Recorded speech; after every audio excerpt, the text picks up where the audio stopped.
Bonjour à tous, aujourd'hui nous allons voir Circadien, Ordre du Chaos. Alors, je suis allé un peu en aveugle sur ce jeu, pour être tout à fait honnête, tout simplement parce que j'avais joué à Circadien First Light. Vous avez une vidéo sur la chaîne qui m'avait beaucoup plu, donc ça avait été une très bonne surprise. Du coup, j'étais parti sur l'autre jeu. Au début, je pensais que c'était une extension, mais pas du tout. C'est un standalone qui est amené en français par Pixie Game. Et donc, j'y suis allé en m'attendant à quelque chose. Eh bien, ce ne fut pas du tout ça. Pour tout vous dire, nous sommes ici, alors autant dans l'autre c'était vraiment un Eurogame, là on est dans un jeu de contrôle de territoire et d'affrontement, d'ailleurs pas de point de victoire, comme vous allez le voir, ça dépendra un petit peu de vos conquêtes que vous allez gagner ou que vous n'allez pas gagner. Donc le jeu est très différent, c'est des jeux qui moi m'attirent pas trop habituellement, notamment parce que c'est un jeu fortement asymétrique, par exemple comme le caricatural Root. Alors je parle du caricatural parce qu'on est dans l'excès total chez Root, avec des jeux dans le jeu pour chaque joueur sur son plateau. Alors moi personnellement ça me déplaît aujourd'hui avec le recul énormément. Root est un jeu que je n'aime pas, maintenant que j'ai du recul. J'ai fait une vidéo mais j'ai du recul, mais c'est très personnel. Root a un succès phénoménal, énormément de joueurs adorent. On est sur la chaîne des jeux de Chaps, donc moi je vous dis ce que je pense, c'est pas une valeur absolue, c'est ce que je pense.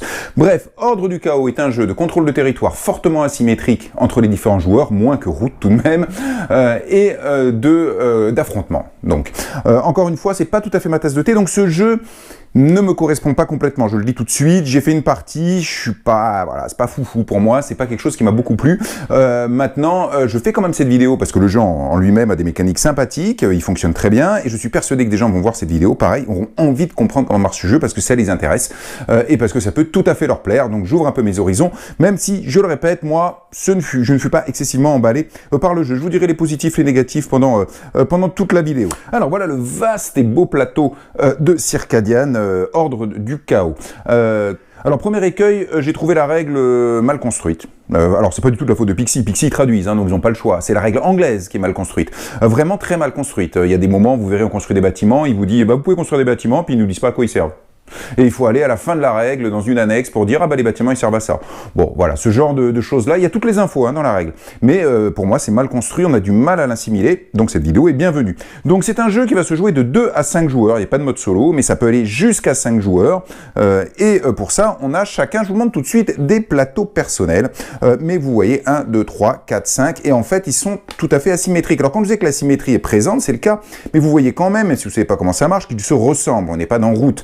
Il y a quand même des grosses mécaniques communes et des petits points de détail différents, mais qui vont faire que vous allez jouer très différemment chaque faction. Donc, quand le jeu commence, il va falloir que chaque joueur quand même indique un petit peu les spécificités de sa faction, c'est indispensable, de façon à savoir ce qu'on doit redouter chez l'autre, et puis quels sont ses petits points faibles. C'est vraiment fondamental. Pour ça, on a tous des règles personnelles. Alors oui, elles sont vastes et tout écrites, ça... J'avoue que c'est pas très agréable parce qu'en début de partie, mais c'est inhérent à ce type de jeu, c'est pas celui-là particulièrement, on est tous à lire notre truc, quoi. Donc il se passe 10 minutes pendant laquelle tout le monde lit. Donc ça, moi j'aime pas trop, je trouve que c'est un peu trop, mais enfin bon, peu importe, c'est encore une fois mon goût personnel. Donc tout le monde va lire ça, et puis il va dire, alors heureusement, vous voyez, conseil pour jouer avec cette faction, conseil pour jouer avec cette faction, on va dire les choses principales. Attention, ma faction elle fait ci, elle fait ça. Attention, je gagne des points de gloire, oui, parce que les points de gloire, c'est des points de victoire, comme vous le verrez. Je gagne des points de gloire de telle manière, parce que chaque faction les gagne de manière différente, donc vous savez ce que je dois faire, vous savez ce que je veux faire, à vous de voir. Alors de ma première partie, moi l'impression que j'en ai quand même, c'est que vraiment chaque faction a son profil stratégique, et j'ai l'impression que quand on commence une partie de ce jeu, il va falloir aller à fond dans son profil stratégique. Soit vous allez l'optimiser et aller au bout du profil stratégique de votre faction, et vous allez sans doute gagner, soit vous n'y arrivez pas, et vers la 4-5e manche, ça sera terminé pour vous. C'est ma sensation de première partie. Attention, je mets un bémol de première partie. En sachant que le jeu peut se jouer en maximum 6 manches, mais les joueurs vont pouvoir faire arrêter la partie avant, et visiblement c'est ce qui se passe vers la 4e, 5e manche habituellement. Un joueur devient le vainqueur, tandis que d'autres, c'est terminé pour eux. Alors, notre première partie, c'est assez bien équilibré comme ça, mais faudra voir sur plus de parties. En tout cas, fortement asymétrique, des plateaux différents pour chaque joueur et des stratégies tout à fait différentes. Donc, pour ceux qui aiment ça, évidemment, c'est sympa parce qu'à chaque partie, vous allez pouvoir jouer une faction différente et jouer différemment. Et puis, plus vous allez engranger des parties, mieux vous jouerez, y compris avec les autres, et je pense que l'affrontement sera de plus en plus équilibré, de plus en plus sympa, au fur et à mesure des parties qui avancent quand vous en ferez plusieurs. Alors comme je vous le disais, il y a 6 manches dans chaque partie maximum, mais normalement on n'y arrivera pas, et à chaque manche en fait, tout va se dérouler en fonction de ce qu'on a ici, de ces lignes. On va faire cette première action pour tous les joueurs, puis celle-là, puis celle-là, puis celle-là, puis celle-là. Donc on va chacun faire 5 actions dans la partie, dans chaque manche, à notre tour. Vous verrez, il y a toute une mécanique bien sympa à ce niveau-là. Une fois qu'on aura fait ces actions-là, normalement on aura placé, déplacé des unités sur le plateau. Nous arriverons dans une phase de combat, où il y aura certains endroits où il y aura du combat. Ça va beaucoup vous rappeler Eclipse, pour ceux qui ont déjà joué, sur la mécanique, la façon dont ça marche. Ensuite, il y a un gain de revenus, comme souvent dans les jeux. Bah oui, il faut un peu faire le plein de ressources quand on veut rattaquer une manche suivante. Et contrôle des reliques. Alors ça, vous verrez, c'est spécifique à ce jeu. Il y a des reliques sur cette planète que nous allons essayer de contrôler. En tout cas, chaque joueur va avoir une base qui correspond à un hexagone comme ceci, avec le dessin de la faction, que nous allons placer. Alors, vous voyez toutes ces zones-là où il y a déjà, elles sont colorées. En fait, là, c'est les montagnes, c'est les marais, là, c'est les plaines. Donc, ce sont sur ces zones-là qu'on va pouvoir se déplacer avec nos unités. Toutes les zones de montagne sont interdites. Mais par contre, c'est les zones de déploiement des bases. Alors, quand vous voyez 3+, par exemple, ça veut dire qu'avec une petite parabole, ça veut dire que ce sont des endroits où on peut poser nos bases de départ quand on joue à 3 joueurs et plus. Là, vous avez bien compris, 2 joueurs et plus. Là, hop, je vais y arriver. Non, c'est tout. Oui, c'est ça, excusez-moi. Donc voilà, 3 joueurs et plus, voilà, il y a un joueur qui se met là. Je le fais complètement au hasard. Alors, c'est pas au hasard. Non seulement c'est pas au hasard, mais en plus, les joueurs le font dans un certain ordre. On ne fait pas n'importe quel ordre pour poser sa base. Mais on va poser notre base. Alors, c'est pas tout. Comme vous voyez ici, il y a 3+ et c'est jaune. C'est quoi? C'est qu'on va agrandir un peu la carte en fonction du nombre de joueurs. Donc à 2 joueurs, en fait, elle est comme ça. Mais par contre, quand on est à plus, on va 3 joueurs, on a des tuiles au dos jaune, comme ça, là. Et je vais les mettre au hasard sur les 3 emplacements jaunes, comme je suis en train de vous le faire, pour commencer. Là, on a des montagnes. Là, je le mets au hasard, c'est de la plaine. Et puis ici, ce sont des marais. Voilà. Donc on a 3. Alors par contre, si vous voyez, si on joue à 4, on va mettre aussi les bleus, qu'on va mettre ici. Et puis si on joue à 5, on mettra en plus les rouges. Bah oui, c'est pour agrandir le terrain en fonction du nombre de joueurs, bien évidemment. Alors comme vous allez le voir, chaque joueur a beaucoup de matériel. Je suis en train de vous le faire, vous voyez, là, voilà. C'est tout le matériel d'un joueur avec des cartes en plus. Donc on a quand même beaucoup de matériel. Alors il y a des petites boîtes faites pour pouvoir ranger le matériel de chaque joueur. Je n'ai pas réussi à les monter. Donc c'est la première fois que ça m'arrive. J'ai essayé une, je l'ai même abîmée, je l'ai repris, je l'ai replié, ça se dépliait, j'ai laissé tomber. Donc si vous y arrivez, bravo. Moi je les ai trouvées excessivement mal faites, ces boîtes, donc elles sont dépliées au fond de ma boîte, tout simplement. Bref, c'est pas gênant, je mets des sachets, ça revient au même, alors sauf qu'il y a un insert dans la boîte pour bien tout ranger. Quand vous mettez pas les boîtes carrées, l'insert marche moins bien. Donc ça c'est tout le matériel. Et je vais vous montrer progressivement comment on joue. Alors, avant d'entrer dans certains états, je vais vous montrer juste ce qu'on va amener sur le plateau. Alors, sur le plateau, on va amener des leaders. On en a 3, normalement, chez nous. Alors, chacun, alors, je vais vous montrer les règles de base, mais sachez que toutes ces règles sont modifiées par les spécificités des factions, bien sûr. Donc, on a des leaders qu'on va pouvoir amener. On a nos troufions, en gros, nos petits pions. Alors, ils sont tous différents en couleur et en forme en fonction de votre faction. Donc, ça, c'est les 2 types d'unités. Et nous allons aussi construire des bâtiments. Alors, nous allons construire des forteresses, nous allons construire des avant-postes et nous allons construire des fonderies. Voilà, 3 types de bâtiments. 2 types d'unités, les leaders et puis les troufions en gros, mais nous avons aussi des fondations. Alors chacun a 2 fondations pour sa faction. Alors en fait les bâtiments, ça se construit sur des fondations, oui, comme les maisons. Alors en fait chaque base est forcément adjacente à 2 terrains. Alors si elles sont adjacentes à plus de 2, il faut mettre des montagnes, il y a des pions montagne exprès pour bloquer le passage. Et puis on va chacun prendre nos 2 fondations qu'on va mettre comme ça sur les 2 terrains qui sont à côté de notre base. Pardon, je le fais pas pour toutes, je le fais juste là, mais les fondations, c'est là qu'on peut construire les bâtiments. Donc sans fondation, pas de bâtiment. Et donc sur les zones de plaine qui restent, on va mettre d'autres fondations neutres, alors qui arrivent avec la boîte de jeu. Je vous rappelle que sur les montagnes, en fait, dans les zones pour plus de joueurs, on ne joue pas. Donc voilà, je vais mettre d'autres fondations. Alors vous allez voir pourquoi je vous montre les fondations là comme ça tout de suite. Il y a une bonne raison à ça. C'est que ça va impacter en fait la fin de partie et ce qu'on essaie de faire. Alors là, vous avez des montagnes, vous voyez, qui sont dessinées. Donc il faut mettre des montagnes. C'est des zones où on ne peut pas passer. Et la 3e. Bon, ok, 6 manches, on va faire toutes ces actions à la manche, on a des fondations pour construire nos bâtiments, vous voyez nos troupes, vous avez bien compris que les leaders et les troufions, et on va s'affronter pour contrôler les hexagones, c'est ma foi assez classique, et si on veut construire des bâtiments, c'est sur ces fondations, ces petites tuiles-là.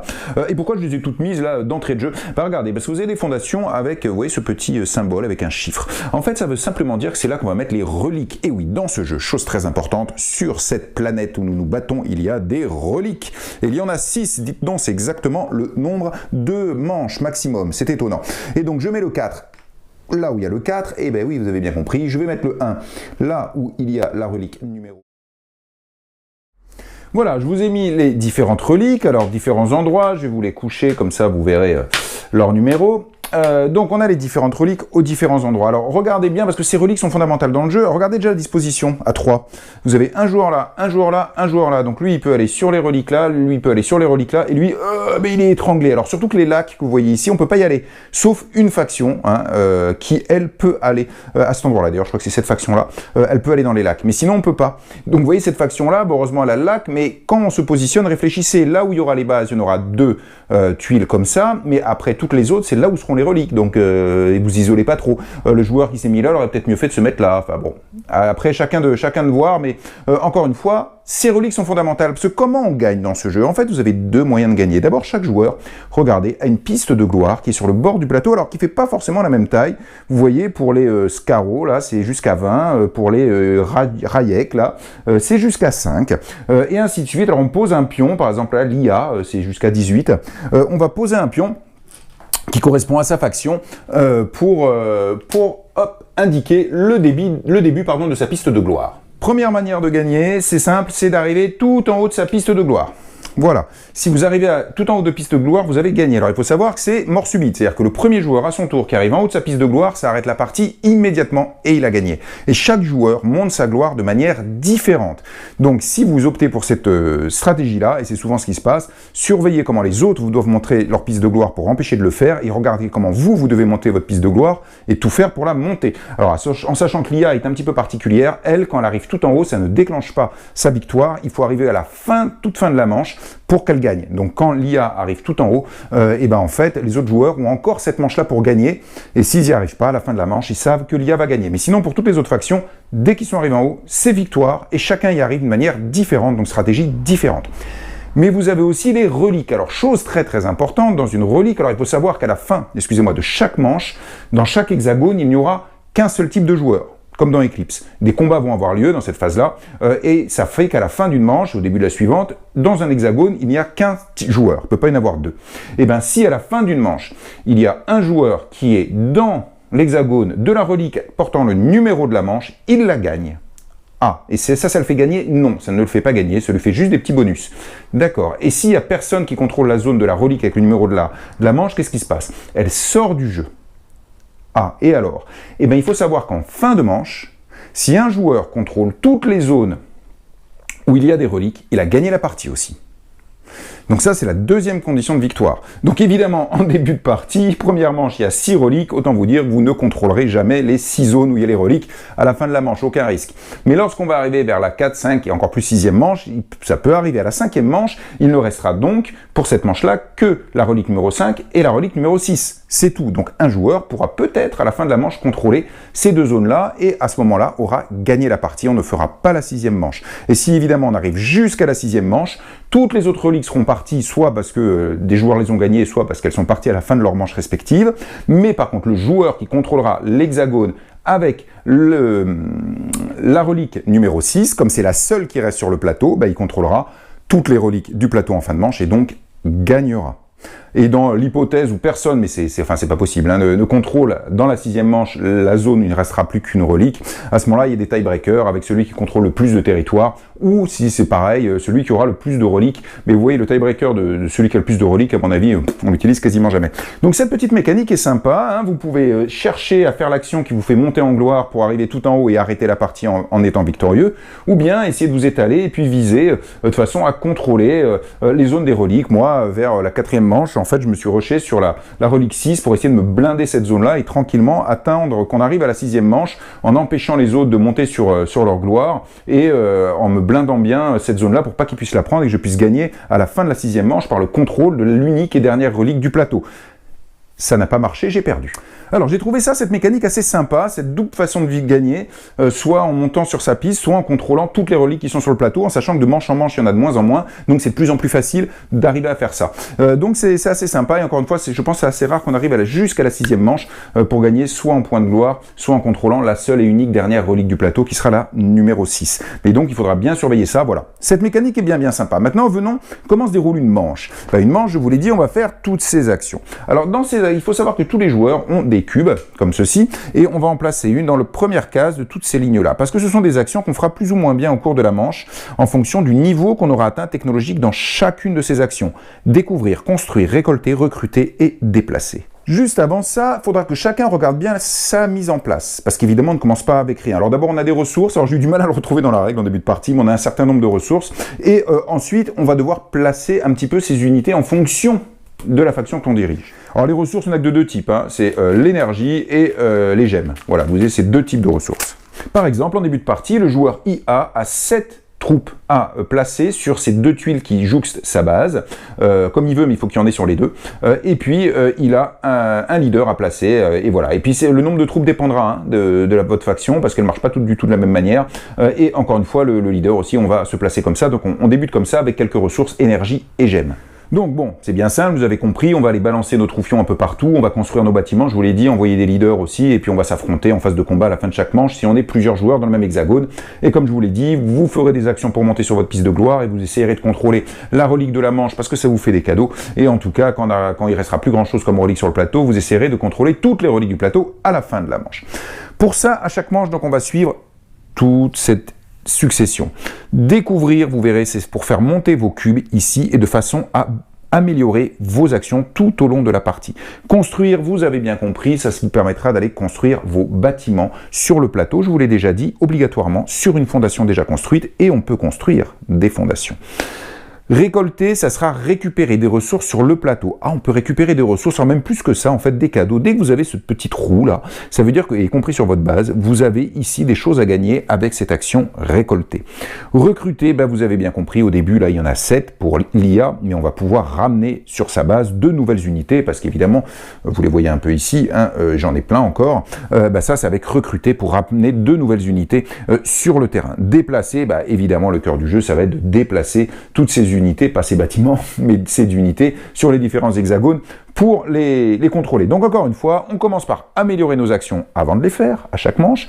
Ensuite, on construit éventuellement des bâtiments, on récolte éventuellement des petites choses, ensuite on rajoute des unités, et enfin on déplace tout ce petit monde pour finir en combat en fonction de la situation de la fin de manche. Et gagner des revenus et des reliques, mais ça je vous en parlais après. Alors, comment se déroule une manche? Donc je viens de vous le dire, mais avant il y a fixer les prix, comme vous voyez ici, ça je vous en ai pas parlé. En fait, chaque joueur a des jetons prix. Alors, le petit chiffre qui est là, c'est le nombre de joueurs. Donc si vous jouez pas à 2, vous verrez ces deux-là, ils ne sont que quand on joue à 2 joueurs. Ensuite, vous en avez qui ont un dos gris et vous en avez qui ont un dos orange. En fait, vous mettez ceux qui ont un dos gris sur votre zone, ici, là, tout là-haut, et ceux qui sont à dos orange, en fait, vous les gardez avec vous. Alors, il faut savoir que toutes les mises en place qu'on fait dans quand les joueurs vont le faire, en fait, on le fait dans l'ordre qui est en haut à gauche, là, hein, en fonction des factions qui sont en jeu. Après, il y a un premier joueur avec un marqueur de premier joueur. Fixer les prix, ça veut dire quoi? En fait, quand on va faire toute cette série d'actions au cours de la manche, elles ne sont pas gratuites. On ne va pas juste faire l'action, elles sont payantes. Sauf que le prix, ce sont les joueurs qui les décident. En effet, regardez, quand je commence ma partie, là, c'est avec l'IA, alors on a tous les mêmes tuiles, sauf une faction qui a des tuiles particulières. Les tuiles sont faites toujours de la même manière. Ici, vous avez un cadeau immédiat pour le joueur qui la pose, cette tuile. Elle vient sur ces carrés-là. En dessous, vous avez le coût pour réaliser l'action. Quand le coût est de la couleur du joueur qui a posé cette tuile, les autres joueurs, pour faire l'action, devront lui payer ça. Et quand le coût est orange, les joueurs, pour faire l'action, devront payer la banque. Donc vous avez bien compris, par exemple, cette tuile-là, si je la pose, il faut, pour chaque joueur qui va vouloir faire l'action, me donner 2 énergies et donner à la banque 3 énergies. Donc quand on commence, dans l'ordre du tour, on va placer un prix. Donc mettons que j'ai ces 4 tuiles, hop, moi je choisis celle-là, et je décide que à ma première manche, construire sera une action très très importante, donc je viens la poser ici. Comme je l'ai posée là, maintenant, cette action-là, à cette manche, elle est gratuite pour moi, retenez-le bien, elle est gratuite pour le joueur qui l'a posée, il ne payera pas, donc je suis tranquille, je vais la faire.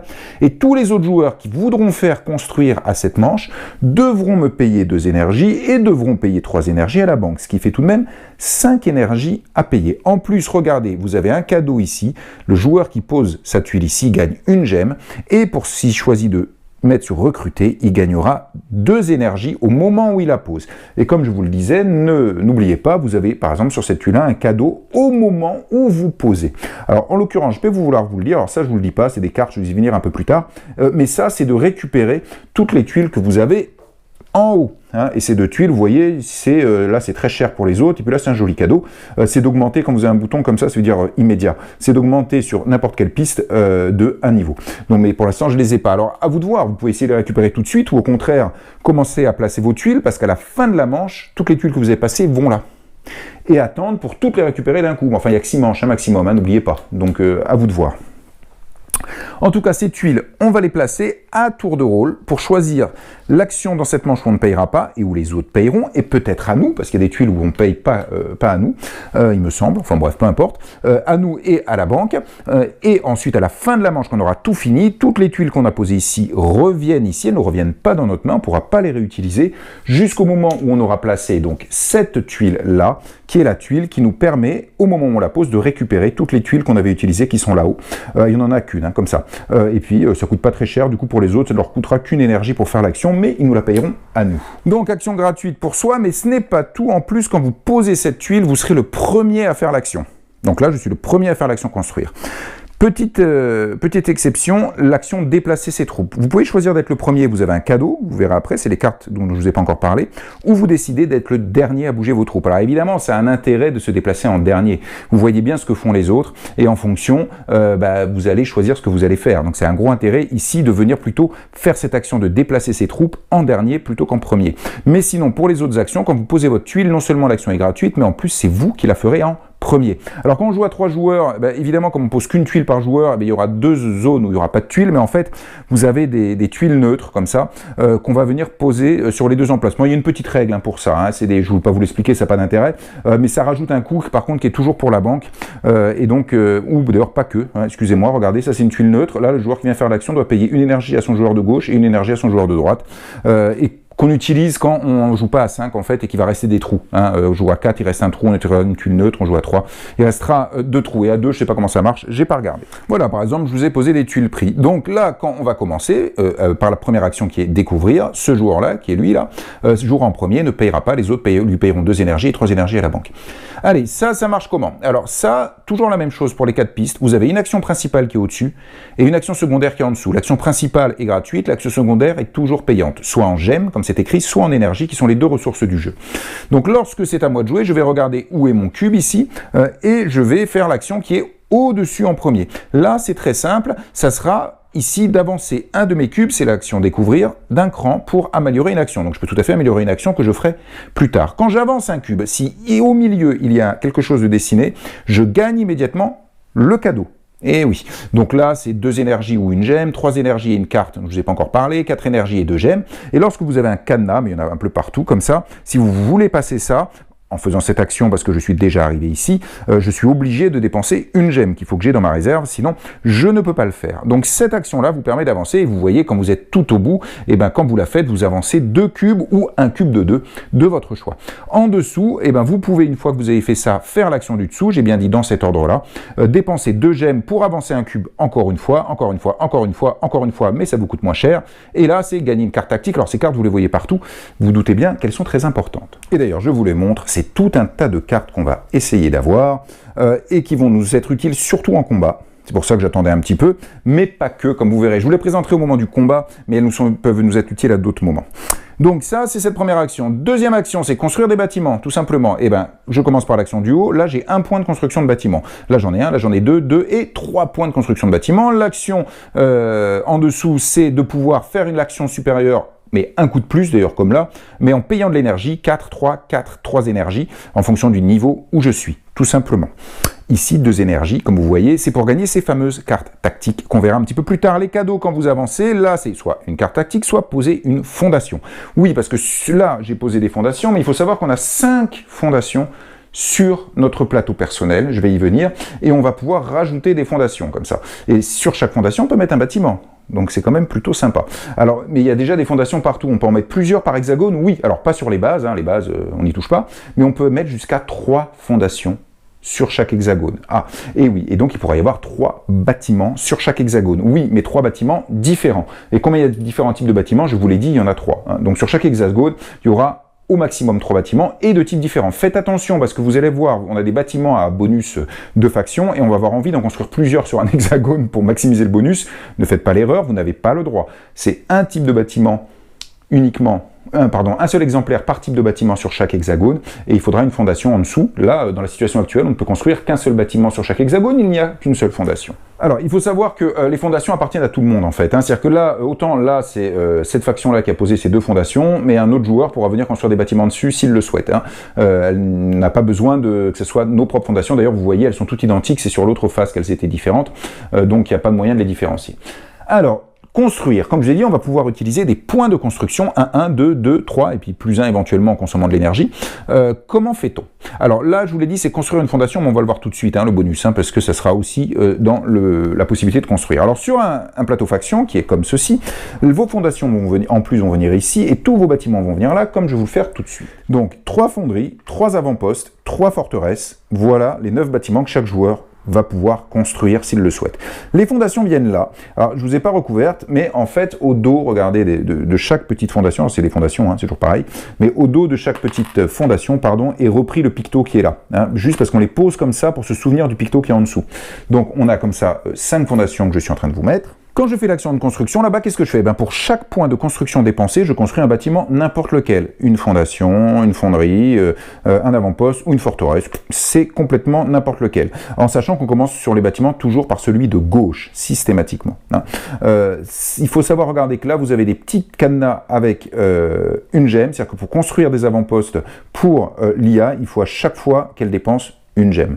Pour construire des forteresses, la première, elle n'a pas besoin, mais par contre, regardez, pour les deux suivantes, si elle veut les construire, il faut dépenser une gemme en plus. Donc il faudra un point de construction à dépenser pour construire un bâtiment, et quand vous avez le cadenas ici, il faut dépenser en plus une gemme. Regardez, sur les fondations, c'est pareil. Pour elle, vous voyez, il y a 3 fondations, juste un point de bâtiment, et je peux construire une fondation, mais j'ai 2 fondations où il faudra en plus, il y a un cadenas dessus, que je dépense une gemme pour pouvoir la construire. Alors c'est pas très bien foutu, on voit quasiment plus le dessin qui est en dessous, donc il faudra bien surveiller où vous les placez. Bon, génial, je construis où? Alors c'est très simple, vous construisez sur un hexagone que vous contrôlez. Comment on contrôle un hexagone? Vous avez soit des unités, soit des bâtiments dessus. Je vous le répète, en début de manche, de toute façon, il n'y aura qu'un seul joueur par hexagone, ça sera toujours le cas. Donc dans les hexagones, vous avez déjà des bâtiments ou vous avez des unités, à ce moment-là, vous pouvez construire. Où que ce soit, où que ça se trouve. Donc comment je fais? Je vous l'ai dit, j'utilise mes points que j'ai là-bas en fonction de combien j'en ai, 1, 2 ou 3 en fonction d'où je suis monté, et éventuellement avec un de bonus si je dépense de l'énergie.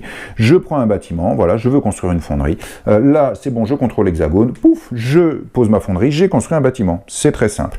Alors construire un bâtiment comme ça, vous voyez, ça révèle des choses, en fait, ça, ce sont des revenus. Vous vous souvenez, je vous ai dit qu'il y avait une phase de revenus à la fin de la manche. Voilà, si j'ai construit cette fonderie, à la fin de la manche, je gagnerai soit 2 énergies ou une gemme, parce que ça c'est tout le monde là, plus 2 énergies, plus 4 énergies, plus 6 énergies, si j'ai construit toutes mes fonderies, à la fin de la manche, j'aurai 8 énergies. Alors, moi j'ai commencé en faisant un truc pour avoir de l'énergie, du coup j'ai eu aucun problème d'énergie toute ma partie. Les avant-postes, regardez, ils vous font gagner des cartes tactiques, ces fameuses cartes dont je ne vous ai pas encore beaucoup parlé, mais qui sont quand même très importantes, tandis que les forteresses, ça vous apporte, en revenu, ça vous rapporte des gemmes, tout simplement. Donc quand vous en construisez, si j'ai construit mes 3 forteresses, je gagnerai 3 gemmes à chaque fin de manche. Et n'oubliez pas, je vous ai dit, ces bâtiments, vous ne les posez que sur des fondations. S'il n'y a pas de fondation, vous ne pouvez pas. Aussi, ici, on avait déjà construit un truc, là, même si je contrôle, je ne peux pas construire de bâtiment parce qu'il n'y a plus de fondation pour le poser. Mais par contre, je peux tout à fait... Oula, j'ai mal joué, si j'ai construit cette forteresse, ce sera celle-là. Donc, par contre, vous pouvez rajouter des fondations, à concurrence de 3, je vous ai dit. Donc, les fondations, elles sont ici, c'est pareil, ça vous consomme un point de bâtiment, puis vous prenez la fondation et vous la posez. Et vous gagnez immédiatement le bonus, qui est écrit à ce niveau-là. Alors, faites attention, encore une fois, avec celle-là, il faut payer une gemme en plus pour les construire. Ici, n'oubliez pas qu'il y a quand même des bonus aussi quand vous construisez. Donc des bonus de revenus, je viens de vous en parler, ça c'est évident, mais des bonus aussi pour toute la partie quand vous construisez des fondations qui sont en dessous, et les fondations de départ, alors pas les autres, celles que vous construisez à partir de votre plateau, elles n'ont pas de bonus, il y a juste un dessin de fondation. Elles ont aussi des bonus. Quand je construis un bâtiment sur une fondation, je gagne le bonus. Là, c'est une carte tactique. Là, je gagne une gemme. Là, je gagne encore une carte tactique. Par contre, ça, donc à chaque fois que vous posez, vous prenez le cadeau qui est une gemme, 2 énergies. Enfin, c'est toujours comme ça. Et quand vous construisez, par contre, vous débloquez ici un pouvoir pour toute la partie. Donc, vous verrez comment ça marche. Il y a des pouvoirs que vous ne pouvez pas comprendre maintenant. Mais par exemple, si vous construisez celui-là, vous avez le droit à une carte tactique en main de plus. Oui, les cartes dont je vous ai parlé, on en a un nombre maximum qui est de 5 en main, bah avec ça, vous en avez 6 maintenant, et vous gagnez immédiatement 2 énergies. Si vous construisez cette fondation, à partir de maintenant, quand vous devez débloquer un cadenas ou qu'il soit un, au lieu de payer une gemme, vous pouvez à la place payer 2 énergies. Oui, obtenir de l'énergie, c'est plus facile que les gemmes. Encore une fois, vous avez comme ça différents bonus à vous débloquer pendant votre partie si vous construisez vos fondations. Et à quoi ça sert de construire tous ces bâtiments, mis à part les revenus que vous obtiendrez en fin de manche, mis à part les bonus quand vous posez le bâtiment et que s'il y a un petit bonus décrit sur la fondation, et les bonus pour toute la partie débloquée par vos fondations. Et bien en fait, chaque bâtiment a une utilité. Comme vous verrez, les fonderies sont utiles lorsque vous allez récolter. Les avant-postes vous seront utiles lorsque vous allez recruter de nouvelles troupes, faire arriver de nouvelles troupes sur le terrain, mais aussi en combat. Et les forteresses, les forteresses seront utiles selon votre faction. Par exemple, sur cette forteresse-là, pour l'IA, à chaque fois que vous construisez une forteresse, vous mettez un petit jeton piège, qui est comme ceci, et si des unités adverses rentrent, hop, il y en a une qui est blessée, donc on enlève une unité adverse qui vient de rentrer, elle retourne sur le plateau du joueur, je vous expliquais ça en combat, le piège a marché et il remarchera qu'à la manche suivante. Donc les forteresses, en gros, à chaque fois que vous en construisez une, si un autre joueur rentre dans l'hexagone, il perd une unité immédiatement. Donc ça, c'est le pouvoir de l'IA. Mais encore une fois, vous avez différents autres pouvoirs. Par exemple, je sais que les circadiens, qui sont eux, alors il y en a un maximum une forteresse par type de région, marais, falaise ou plaine. Quand vous mettez une forteresse, vous considérez que vous contrôlez un territoire de plus du type indiqué. Voilà, donc je contrôle une falaise, le circadien construit une forteresse sur la falaise, c'est pas comme s'il contrôlait qu'une région de falaise, c'est comme s'il en contrôlait 2.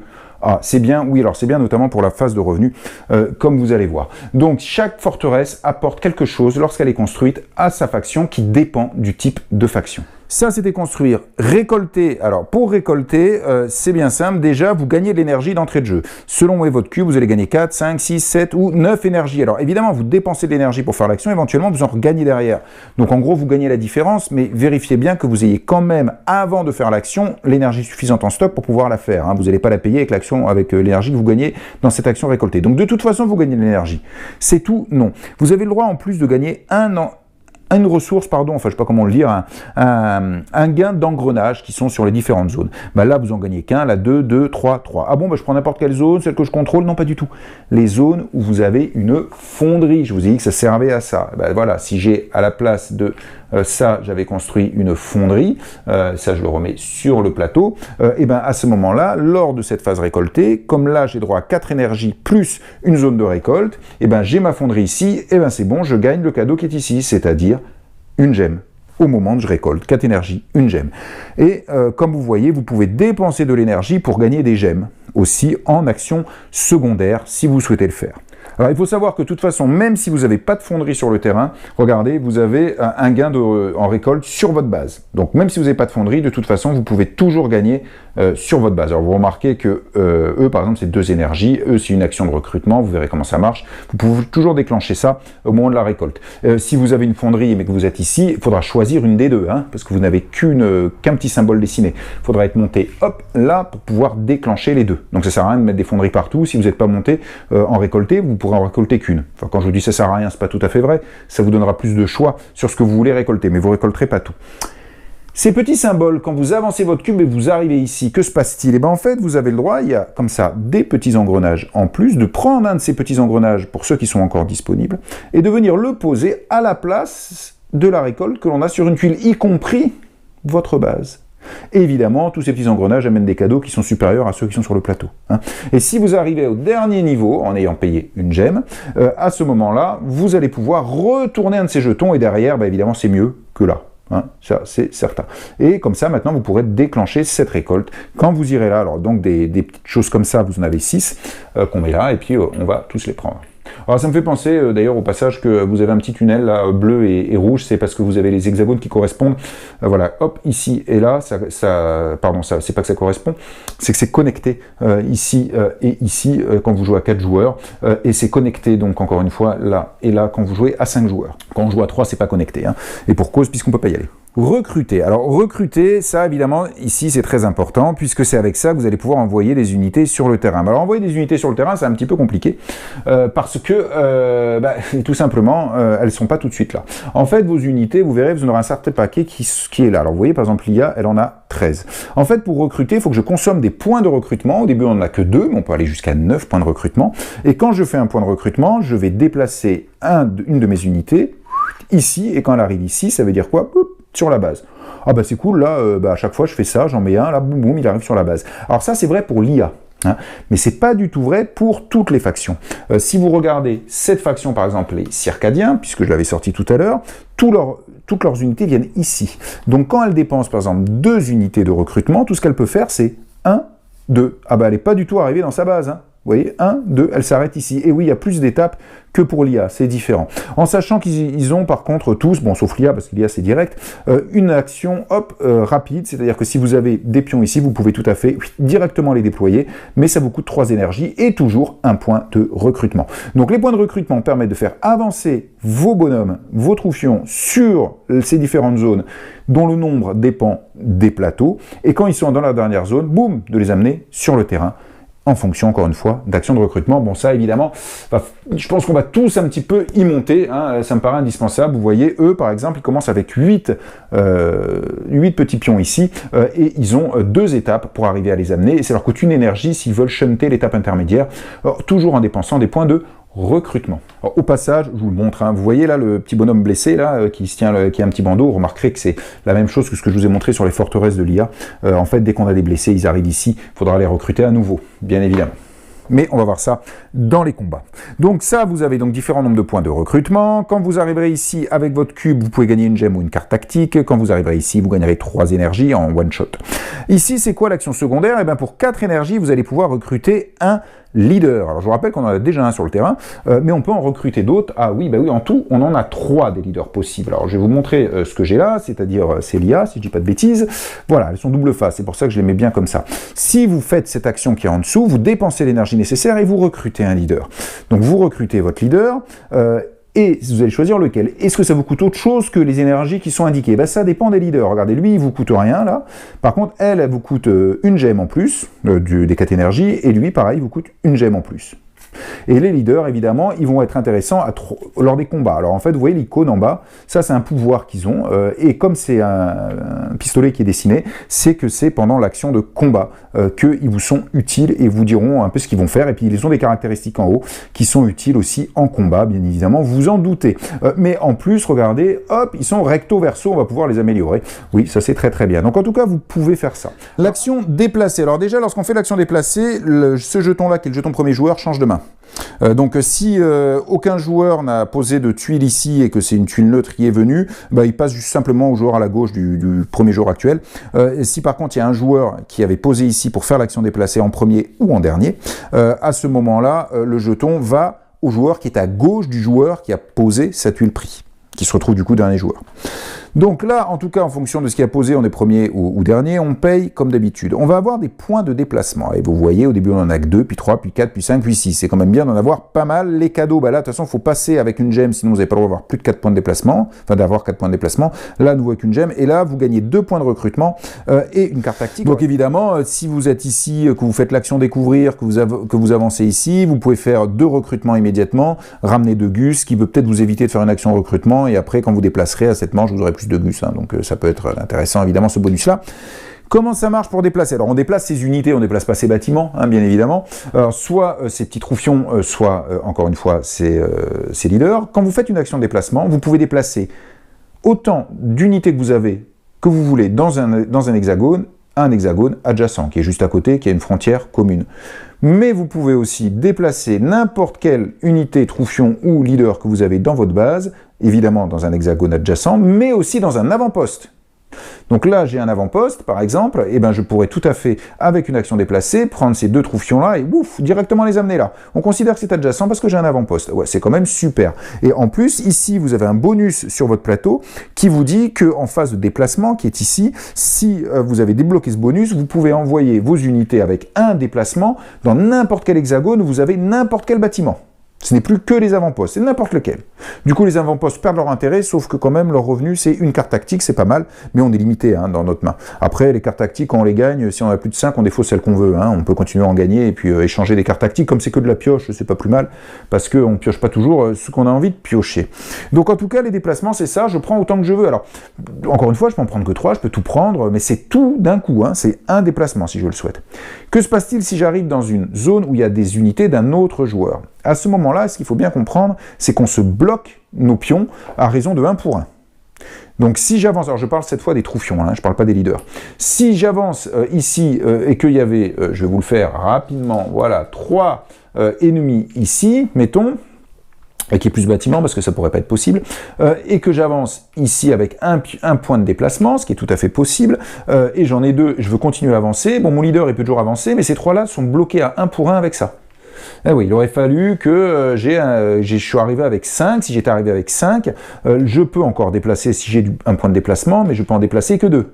Parce que ces 3-là sont bloqués, mais je pourrais tout à fait le faire, hein, c'est possible. Je déplace les 2 par exemple avec mon leader, et je laisse ces 3-là, ils sont coincés. Ça, il faut bien comprendre ce système de blocage qui est exactement le même que dans Eclipse, si vous avez déjà joué à Eclipse. Et il faut savoir que dans toute zone où il y a plusieurs joueurs présents, il y aura un combat à la phase de combat quand on aura terminé tout ça. L'action en dessous qu'on peut faire optionnel secondaire, c'est en dépensant de l'énergie, 5, 5, 4, 4, 4, 4, c'est d'améliorer un de ces leaders. Alors les leaders qui sont là, alors qu'ils soient en jeu ou pas, on peut tout à fait améliorer un leader qui n'est pas encore en jeu et puis l'amener en jeu plus tard avec une action de recrutement de leader. Alors ils sont toujours beaucoup mieux. Bon, alors, déjà lui par exemple, même si vous ne savez pas encore à quoi correspondent les 3 chiffres, vous voyez je suis 3, 0, 0, là je suis à 5, 0, 0, bon c'est mieux, hein, ça c'est certain. Le bonus qui est en bas est à peu près le même à chaque fois, mais en tout cas, voilà. Alors après, regardez, lui je l'améliore tranquille, par contre elle si je l'améliore, ça me coûte une gemme, hein, et lui si je l'améliore, ça me coûte une gemme. Hein. Bon par contre lui, quand j'ai voulu le poser, il m'a coûté une gemme. Elle m'a coûté une gemme quand je l'ai posé, elle me coûte une gemme quand je l'améliore. Elle est un peu pénible, mais alors regardez, elle est indispensable à améliorer, parce qu'elle est en négatif sur, sur le point, là vous verrez ce que c'est la force, tandis que, donc moins 2, 3, 0, et quand je retourne, vous voyez, elle est passée à 2, 4, 0, c'est quand même beaucoup mieux. Moi elle, je l'ai mis sur le terrain, tout de suite je l'ai amélioré, hein, avec cette action-là, parce que je voulais pas ce moins 2 là qui est pénible. On va voir comment marcher le leader sur les combats. En tout cas, c'est là que vous pouvez améliorer. Et justement, nous arrivons au combat. Alors les combats, il peut y en avoir plusieurs, donc il y a des combats à chaque fois que vous avez des unités pas de la même couleur dans une case. Alors même un bâtiment tout seul, hein, si ici j'avais un bâtiment tout seul gris et que lui était venu au cours de la manche, qu'il y avait juste le bâtiment et les unités adverses, il y avait combat quand même. Donc on fait l'ordre du tour, hein, avec celui qui a pris le jeton premier joueur, hein, et le premier joueur va choisir un hexagone dans lequel il veut déclencher le combat. Et il déclenche le combat, puis on va résoudre le combat, puis on va continuer comme ça à tourner, joueur suivant, s'il a un hexagone où il a des unités avec des unités de notre joueur, il choisit un hexagone, il dit là je déclenche un combat, et on tourne jusqu'à ce que tous les hexagones, comme ça, où il y avait plusieurs joueurs, aient résolu leur combat. Alors en sachant que vous ne pouvez pas avoir, c'est écrit, hein, plus d'un seul leader dans une zone où il y a un combat. Alors il y a une faction qui peut en avoir 2, hein, c'est son petit bonus de faction, mais sinon qu'un. Bah oui, les leaders, vous allez voir, ils vous amènent des bonus en combat, donc en avoir 2, c'est quand même puissant.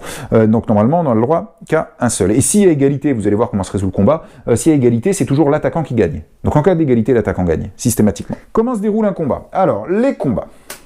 C'est là où je vais faire intervenir les cartes tactiques. En fait, dans les combats, je vais vous le montrer sur les cartes des leaders, vous avez 3 choses importantes. Vous avez la force avec ce point, vous avez l'attaque avec cette cible, et vous avez la défense avec ce bouclier. C'est très simple. On va regarder, vous allez voir de toutes les manières qu'on peut avoir, combien chaque joueur a de force, et celui qui a le plus de force gagne le combat. Déjà. Ce qui signifie tout de suite que l'autre joueur va dégager de l'hexagone. Toutes ces pièces. Ça se voit avec la force. Une fois qu'on aura fait ça, on va regarder les attaques. On va comparer pour chaque joueur le nombre d'attaques qu'il a par rapport au nombre de boucliers qu'a l'autre. Et la différence fait le nombre de blessés. Mais on le fait dans les deux sens, hein. Il n'y a pas que celui qui a eu le plus de force et qui gagne qui le fait. Le défenseur aussi le fait. Et donc, en fonction du nombre d'attaques par rapport au nombre de boucliers adverses, on sait combien il y a de blessés. Les blessés, il faut savoir qu'il ne peut pas y en avoir plus de 4. On n'a pas le droit de blesser plus de 4 unités adverses. Et les unités qui sont blessées, on les enlève. Et comme je vous l'ai dit tout à l'heure, on les remet ici. Donc tout à gauche, il va falloir les re-recruter. Donc les blessés, c'est un peu pénible, hein, parce que ça vous enlève des unités, c'est un petit peu pénible à faire revenir. En tout cas, on va faire ça. Lorsqu'on va faire un combat, il faut bien comprendre que avant tout, on va prendre une roue de combat, qui est celle-ci. Une roue de combat, la façon dont elle fonctionne, chaque joueur, il y en a 2, hein, donc chaque joueur qui combat en prend une et secrètement va sélectionner, regarder en fonction de ce qu'il veut. Alors, ce qui se passe, c'est que vous avez déjà ici, vous voyez, des symboles, attaque, je vais nous en parler, et force. De base, c'est 1 et 1. Donc, il y a ça donne une force, et ça donne une attaque. Vos leaders vous en donnent aussi, comme je viens de vous le montrer. Mais si vous avez des cartes tactiques en main, vous pouvez en poser une dessus à la place. Et bah oui, c'est quand même mieux. Hein, je passe de 1-1 à 3-1. Donc ça, c'est quand même mieux. Et si la carte tactique a un pouvoir avec une arme dessinée, vous pouvez l'utiliser à ce combat. Gagnez un point recruté pour chacun de vos combattants blessés. Donc si j'ai des blessés, je peux recruter et donc tout de suite faire avancer sur mon plateau là-bas mes pions pour les ramener. Donc on peut poser, on n'est pas obligé, hein, mais on peut poser comme ceci pour augmenter ses caractéristiques et éventuellement gagner ce bonus-là. Puisque je vous montre ça, je vous le dis tout de suite, regardez, cette carte-là, elle a une autre action, c'est si vous agissez durant cette phase, effectuer un redéploiement. C'est quoi cette phase? C'est la phase dessinée ici, c'est-à-dire c'est la phase de recrutement. Et si au moment de la phase de recrutement, je joue cette carte tactique, je ne la joue pas pour le combat, je ne suis pas en phase de combat, je la joue pour son bonus qu'elle m'apporte à cette action. Donc une carte tactique, je vous la montre au moment des combats parce que c'est essentiellement là qu'on les utilise, mais on peut aussi les utiliser parce qu'il y a une autre icône et qu'elle peut vous apporter un autre bonus à un autre moment de la manche. Mais dès qu'on utilise une carte tactique, on la défausse. Que ce soit en combat ou que ce soit là, on la défausse. Donc elle vient en défausse. Chaque carte tactique, c'est utilisable qu'une seule fois. Hein. Il faut bien l'avoir en tête et gardez pas vos cartes tactiques. Hein. De toute façon, on est limité, mais vous les gardez pas. Une fois utilisé, c'est utilisé. Donc une carte, je la choisis, je l'utilise soit en combat, soit pour son pouvoir en dessous au moment de l'action considérée. Mais je n'utiliserai pas pour les deux. Et on fait exactement ce que je vous ai dit. On regarde la force. Alors la force, elle va vous être apportée par, si vous avez cette icône force ici, le chiffre qui est en face, c'est 1 de base, par vos leaders éventuellement, si vous avez un leader dans la zone où ça combat et qu'il a de la force, comme c'est son cas à lui. Alors en plus, vous voyez, lui, il a un pouvoir. Après chaque victoire, il blesse un combattant adverse. Donc de toute façon, si vous gagnez, vous enlevez encore en plus un combattant adverse que vous renvoyez sur son plateau. Bon, après, chaque carte est différente, hein, bien évidemment. Donc on a ici, on donne de la force. Ici, éventuellement, on a de la force. Chaque unité de troufion que vous avez sur votre hexagone vous rapporte 1 en force. Sauf les circadiens, c'est 2 en force. Ils peuvent s'améliorer, ou chacun, c'est 3 en force. Donc les circadiens, c'est un petit peu pénible pour ça, mais ils n'ont pas beaucoup d'unités par contre, ça compense un peu. Vous voyez, l'IA, c'est l'inverse, l'IA, son pouvoir, sa puissance, c'est d'avoir énormément d'unités si elle arrive à les débloquer parce qu'elles sont bloquées. Donc, encore une fois, un point de force par troufion, les points de force de ma carte éventuellement, les points de force éventuellement de mon leader, et vous avez les avant-postes qui vous rapportent 2 points de force là où ils sont. Ah oui, donc les avant-postes, ça vous permet d'envoyer directement des unités de votre base en déplacement là où ils sont. Si vous avez débloqué la bonne fondation, bon, ça marche avec tous les bâtiments, je vous l'ai dit, mais en plus, c'est une carte donc tactique à chaque revenu, mais en plus, c'est 2 points de force au moment où vous combattez dans la zone en question, en sachant encore une fois que c'est celui qui a le plus de force qui a gagné. Donc on le sait tout de suite, voilà, celui-là, il a gagné. Ensuite, on fait ce que je vous ai dit, on compare dans les deux sens, hein, les attaques aux défenses de chaque joueur, et on perd des unités, maximum 4, qu'on remet sur son plateau. Et ensuite, qu'est-ce qui se passe? Eh bien, ensuite, c'est très simple. Les unités qui n'ont pas été blessées du joueur qui a perdu reviennent dans sa base, ici. Les leaders qui seraient présents et qui ont perdu, eux, sortent du jeu. Ça veut dire quoi? Ça veut dire qu'il va falloir les re-recruter ici si on veut les refaire venir en jeu. Alors, sachez que s'ils sont améliorés, ils restent améliorés. Mais souvent, un leader amélioré coûte plus cher à recruter après. Hein, mais en tout cas, il reste amélioré. Il ne se désaméliore pas. Et enfin, on enlève tous les bâtiments du perdant qui seraient présents là, qui retournent sur leur plateau. Donc du coup, ça vous fait moins de revenus, puisque chaque bâtiment enlevé, c'est un revenu. Néanmoins, quand il retourne, vous touchez immédiatement le cadeau qui est en dessous, que vous auriez dû toucher en fin de manche, normalement en revenu. Voilà, si j'avais construit tout ça, et que je perds une forteresse, que je le ramène, immédiatement, je gagne une gemme. Par exemple. C'est une petite compensation pour avoir perdu tous ces bâtiments. Alors, il faut savoir maintenant que, certes, il y a ça et ça. Comme vous voyez, regardez, là, c'est pas les mêmes. Hein. Là, du coup, c'est 3 en défense et 1 en force. Si je me mets là, j'ai 3 en force et 1 en attaque. Donc, à vous de voir ce que vous voulez faire. Mais ce n'est pas tout. Vous avez aussi, regardez, des dessins au milieu. Et oui, il y en a certains s'il y a des dessins. Alors, le premier dessin, il est là. C'est très simple. C'est ça, vous avez le droit de l'utiliser, cette zone-là, que si vous avez au moins 4 joueurs et aucun leader. Et regardez, attaque-attaque, c'est la seule zone où vous avez que des attaques. Donc quand vous avez ça, vous allez peut-être perdre, parce que vous n'aurez pas assez de force, donc vous allez virer toutes vos unités. Mais par contre, vous allez faire beaucoup de dégâts, beaucoup de blessés, certainement au moins 4, et virer 4 unités du joueur adverse. Donc c'est quand même pas mal. Là, vous avez la retraite. Oui, vous pouvez sélectionner ça. Alors là, vous mettez en défense et défense, donc vous avez des points de défense ici. Et à ce moment-là, vous pouvez faire une retraite, c'est-à-dire que vous aurez quand même tout qui sera comptabilisé, mais vous vous enfuyez. C'est-à-dire il y aura les attaques qui vont être comptabilisées, etc. Mais par contre, vous ne faites pas ça là. Hein, vous allez prendre toutes vos unités que vous avez sur le terrain qui n'ont pas été blessées, bien sûr, et elles peuvent être redéployées. C'est ce petit symbole-là. Et à chaque fois que vous avez un redéploiement, c'est que vous pouvez les déplacer d'un hexagone vers un hexagone où vous avez déjà des unités. Mais à cette phase-là, vous pouvez tout à fait les déplacer dans un hexagone où vous avez des unités, où il y a des unités adverses et où il y aura un combat tout à l'heure. C'est possible. Donc hop, vous les déplacez. Et votre leader, il sort pas du jeu, mais il revient à la base quand même. Donc vous prenez votre leader, vous le remettez à la base. Ça peut vous permettre de sauver un leader quand même. Si vous voyez que vous allez perdre, ça vous évite de le dégager. Et en plus, comme vous avez 2 boucliers, là, si vous mettez une carte tactique, ça vous évite d'avoir des blessés. En gros, ça vous dégagez de la zone, mais vous n'avez pas de perte, quoi. C'est quand même pas mal. Attention, si vous utilisez ça, mais que vous ne mettez pas de carte tactique ici, regardez, vous avez un malus et vous perdez 2 boucliers. Donc les 2 boucliers que vous avez là, vous les perdez. Hein, ils ne marchent pas si vous n'avez pas mis de carte tactique, parce que c'est le malus. Si vous mettez une carte tactique, ça va recouvrir la zone, et à ce moment-là, vous n'aurez plus de problème, puisque ça va venir tac comme ça, et ça aura disparu. Et enfin, il y a aussi, hop, voilà, ces 2 zones-là. Alors là, j'ai force et défense, tandis que là, j'ai attaque et force. Donc, vous choisissez lequel des deux, hein, parce que ça ne va pas bonusser au même endroit si vous mettez une carte tactique. C'est quoi? Eh bien, vous pouvez dépenser une gemme pour jeter un dé. Bon, autant vous dire que ça me déplaît énormément, je n'en vois pas l'utilité, j'aime pas du tout. Maintenant, il y a plein de joueurs qui vont dire « Mais si, en combat, il y a du hasard !» Je comprends, moi ça m'ennuie, j'aime pas ça. Donc vous jetez un dé, et puis vous voyez bien. Alors qu'est-ce que ça peut vous faire? Le dé, c'est écrit là, hein. Ça peut vous rajouter une force et une défense, 2 forces, 2 forces, 3 forces, ou 4 forces. Alors moi, j'ai eu un combat, j'ai gagné avec le jet de dé, quoi. Hein, donc on a fait un combat, on a programmé nos trucs, j'ai jeté le dé, je suis tombé sur 4, j'ai fait 4 forces, et comme j'ai fait 4 forces, j'arrive même pas à la retrouver la face, comme j'ai fait 4 forces, j'ai gagné le combat. Alors franchement, que ce soit perdre ou gagner, quand je perds ou je gagne quelque chose sur un jet de dé, j'ai les cheveux qui se hérissent sur la tête. Je dis mais c'est tout naze, gagner ou perdre sur un jet de dé. Ah bah t'as de la chance, t'as gagné. Oh bah t'as pas de chance, t'as perdu. Alors vous allez me dire bah oui mais enfin t'as quand même programmé des trucs, c'est pas juste les 4 forces qui t'ont fait gagner, c'est parce que t'as évité ta carte, t'as choisi la truc. C'est vrai, t'avais des unités, c'est vrai, mais n'empêche que c'est quand même les 4 ici qui ont fini par faire basculer. Donc je vois pas comment on peut jouer sans parce que c'est prévu dedans. Vous pouvez me dire ah oui mais il faut payer une gemme quand même pour l'utiliser. C'est vrai, il faut payer une gemme. Mais pourquoi avoir mis ce dé? Moi je le comprends pas. Enfin il y a déjà tout un système de combat là. C'est bon, c'était bien fait avec les cartes tactiques. Pourquoi rajouter le dé? Je ne comprends pas. Donc je pense, enfin si je comprends en fait. Hein, c'est pour plaire aux joueurs qui aiment Route par exemple, ce genre de joueurs là, ça leur plaît. Donc voilà, il n'y a pas du tout de négatif dans mes mots là. Hein. Commencez pas à croire que je vous dis ouh ces joueurs là sont nuls, ils aiment les jets de dés. Pas du tout. Hein. Enfin bon, je veux dire aimer les jets de dés ou pas les aimer, c'est pas un critère de valeur dans la vie. Hein. Donc encore une fois, moi j'aime pas du tout ça. Ça c'est un truc qui m'a quand même vachement déplu hein, dans ce jeu. Hein. Ce jet de dés, j'ai gagné pourtant hein, sur un jet de dés. J'ai jamais perdu sur un jet de dés, mais j'ai gagné dans ce jeu. Mais même ça, gagner avec un jet de dés, ça m'a déplu. J'aime gagner parce que j'ai construit un truc, pas parce que j'ai de la chance au dé, quoi. Et donc évidemment, quand on aura fait tous les combats, il n'y aura plus qu'un type de joueur par zone. C'est obligatoire.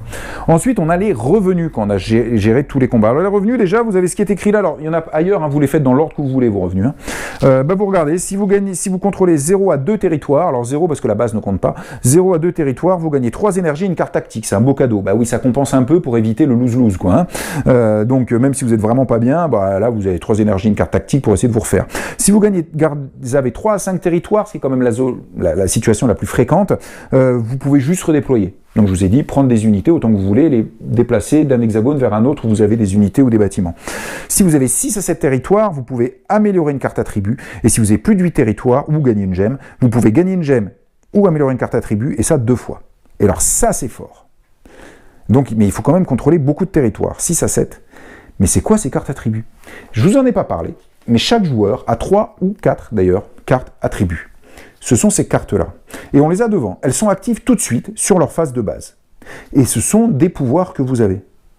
Et en faisant ça, vous pouvez les retourner et les améliorer.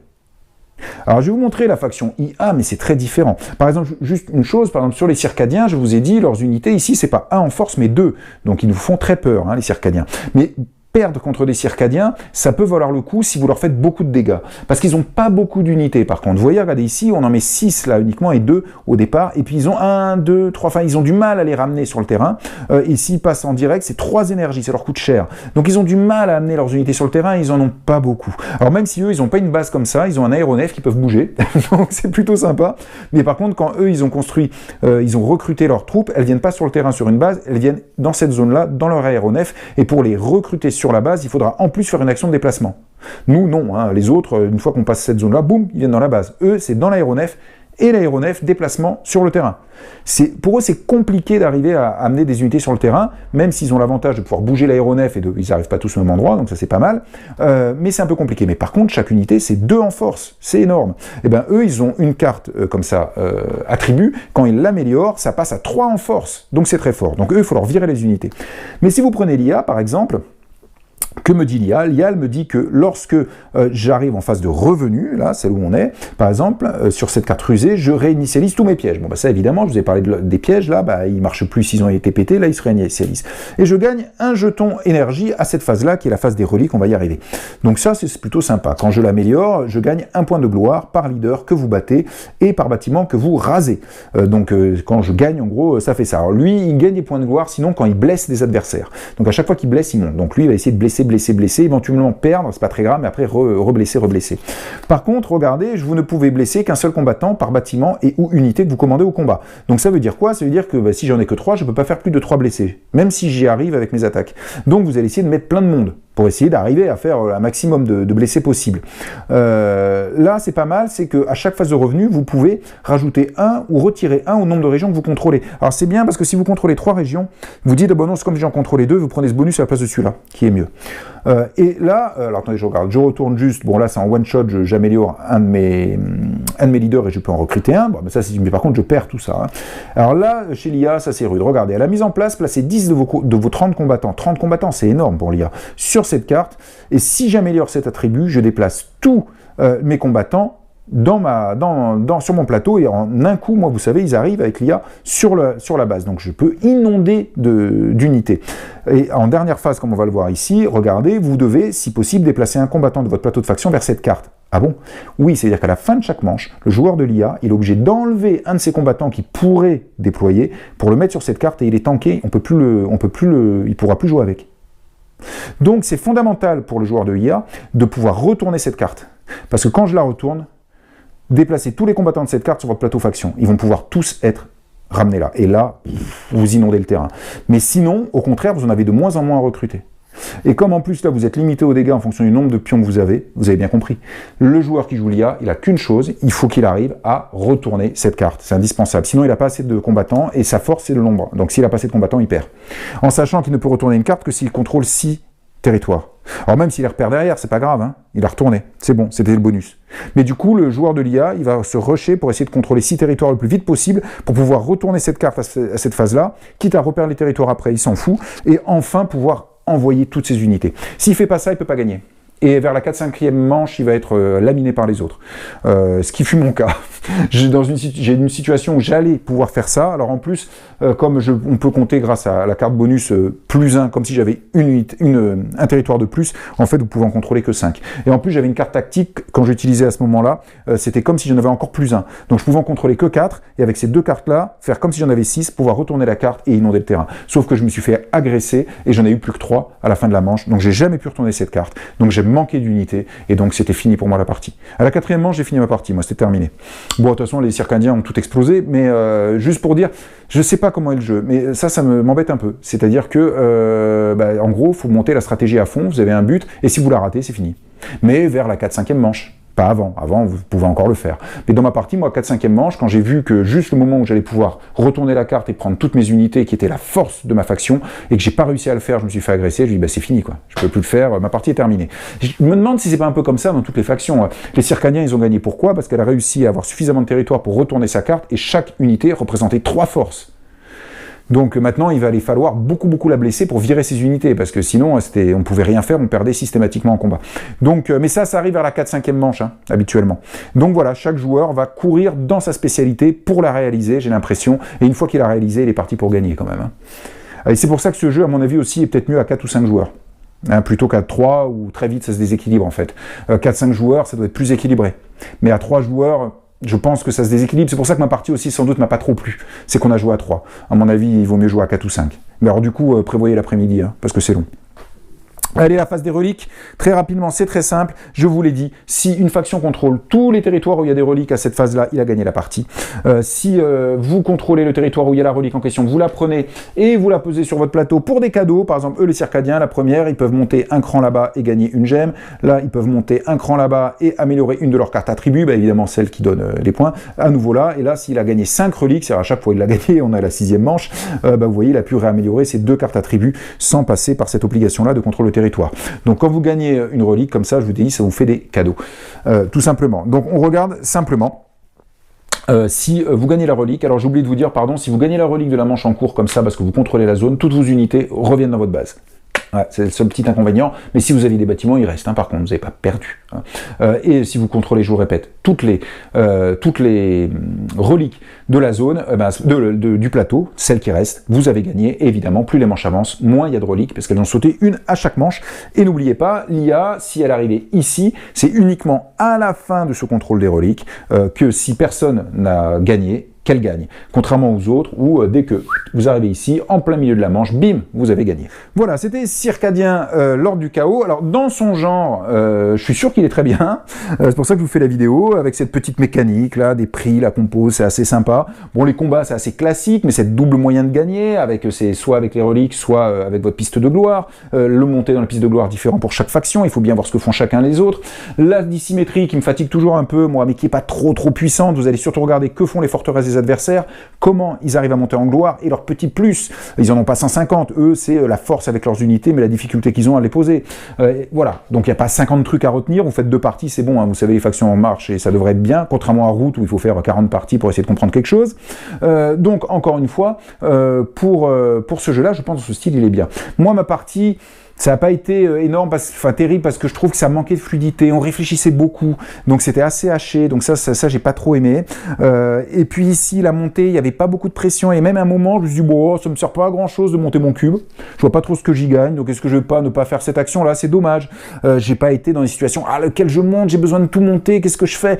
J'ai pas été trop dans cette situation-là, donc c'est un peu dommage, j'aurais aimé plus de tension et de choix stratégiques dans ce que je monte là, ce qui n'a pas été énormément mon cas, ou alors je l'ai bien joué d'entrée de jeu, donc j'ai monté ce qu'il fallait tout de suite, et après très vite c'est devenu un peu moins intéressant, ça c'est aussi un petit peu dommage pour moi, mais surtout le plus dommage c'est le dé, bon moi ce dé, je reviens dessus, hein, je sais pas pourquoi il y a ce dé, mais sinon globalement je pense qu'il marche bien, donc normalement il y a plein de joueurs à qui ce jeu va plaire, parce que dans le style il y a quand même beaucoup de choses possibles, et donc c'est bien. Maintenant je le trouve un peu trop long aussi, mais parce que peut-être qu'on a un peu trop réfléchi, qu'on n'est pas des joueurs bien rapides, ça c'était vrai à la table, en tout cas pour 2 d'entre eux, dont moi, mais je vous ai dit les petits points d'accroche qui pour moi, voilà, ça fait que je suis pas fan, mais vous comprenez bien avec tout ce que je vous ai expliqué qu'il n'y a pas de défaut, qu'il y a plein de mécaniques sympas et qu'il y a plein de joueurs à qui ça plaira, mais je le retiens aussi pour des futurs jeux, peut-être que vous en verrez moins sur la chaîne, des jeux de ce genre là, parce que je vais avoir beaucoup moins tendance à en prendre, mais je conclurai quand même sur une chose, n'oubliez pas, on a joué à 3, et je pense que ce jeu sera beaucoup plus équilibré et beaucoup mieux à 4 ou 5, mais je crains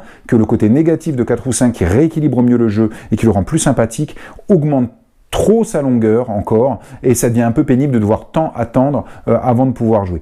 Je sais pas, il faut essayer, mais c'est des petits écueils que je crains avec ce jeu, même si je peux pas être totalement sûr. Enfin voilà, vous aimez Route, vous aimez l'affrontement, vous aimez la symétrie, allez-y, n'hésitez pas. Vous êtes dans ma situation, c'est pas trop votre tasse de thé, et les jets de dés, ça vous fait des poussées d'urticaire, ça sera peut-être pas pour vous. Bon jeu!